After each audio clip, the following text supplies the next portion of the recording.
Welcome to Luca is a Billionaire, where the only thing I invest in is your answers.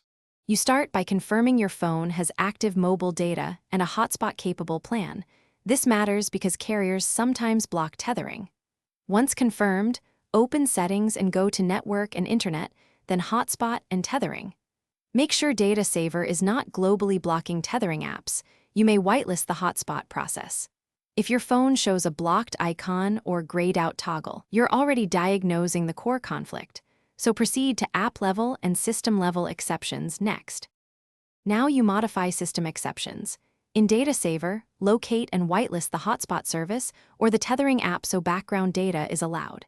If your OS requires location or special network permissions for tethering, grant them. This prevents the system from auto-restricting functionality. Next, open battery or adaptive battery settings and turn off optimizations for the tethering service. Otherwise, the system may suspend it when idle. Once done, restart the hotspot toggle to apply permissions and let connected client finish by restarting your phone, then re-enable the hotspot to ensure new permissions take effect.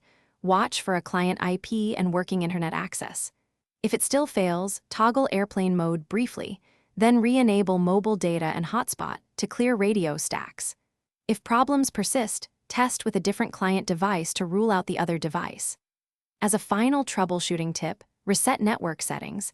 This clears Wi-Fi, Bluetooth, and mobile tethering configurations that can block hotspot operation. Thanks for watching and please subscribe. It's the best investment you'll ever make.